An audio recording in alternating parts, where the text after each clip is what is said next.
How to block someone in Fortnite. Hello everyone, welcome back to another video from Crazy Gamer. Today in this video, we will be learning how to easily block someone in Fortnite game. First of all, launch open the Fortnite game on your device and sign in using your Epic Games account's credentials. Once you're logged into the main lobby screen of Fortnite, go ahead and tap on your profile picture at the top right corner, and from the expanded menu, select one of your friends you want to block. Once you're inside the friends info section over here, click on the block button and click yes in the pop-up to confirm. Once you click yes and confirm, the player will be blocked and they won't be able to message or interact with you anymore.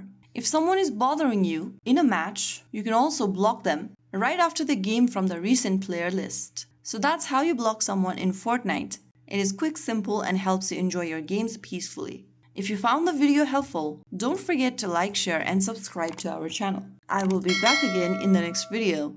Thanks for watching.